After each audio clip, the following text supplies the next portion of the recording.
Senator McDonald. Thank you very much. And look, it is fascinating to understand in greater detail each day the difference between those on the other side and those on this side, and their understanding of what makes an economy work, what makes cost of living pressures work, what makes cost of electricity work, what are the levers of government that you can pull that make an economy successful.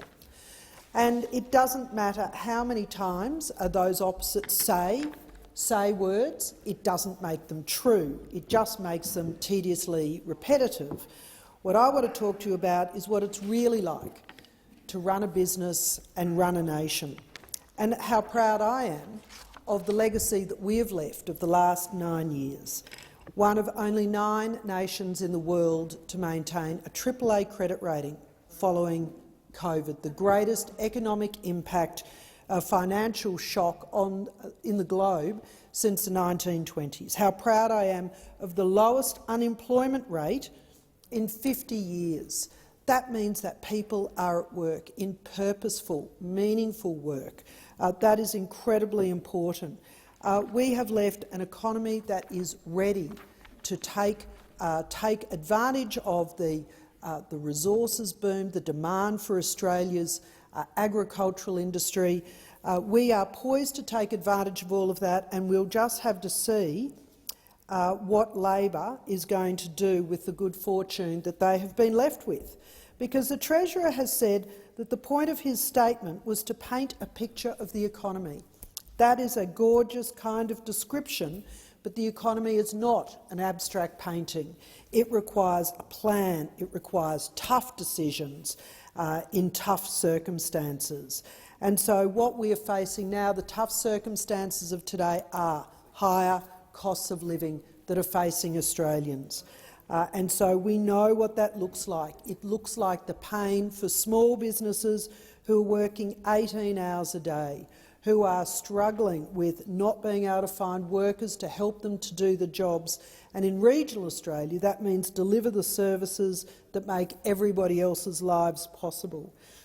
Families counting cents as they fill up the car, whether or not they will be able to have the children still enrolled in sport, if they're going to have to drive some distance to take them to training. Young Australians trying to build their first homes, and students trying to create a better life for themselves.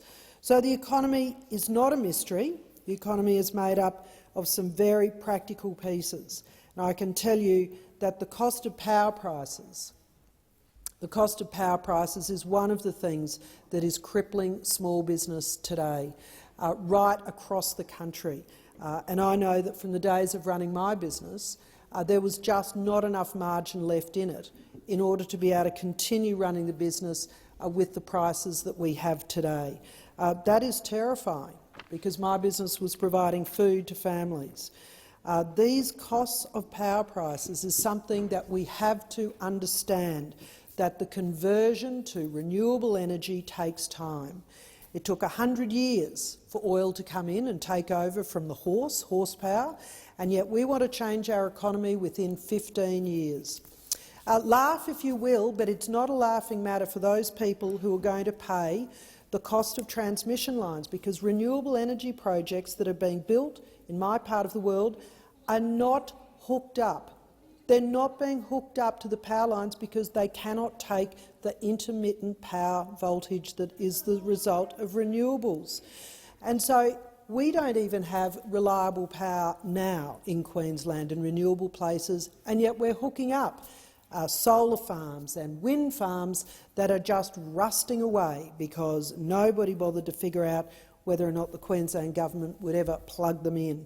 So that is why it is so important that we bring more gas supply to the market. We keep the electricity reliable and dispatchable and a firmed energy system, because it is not a laughing matter, is not a fantasy. We cannot change our energy supply as fast as those opposite would like to. I have no criticism of their aspirations, but we live in the world of the reality of where the absence of reliable transmission lines, the absence of firmed power, means that we will end up with no power at all. We won't end up with power to take ore out of the ground for the minerals that will reduce emissions. Thank you. Senator Hent.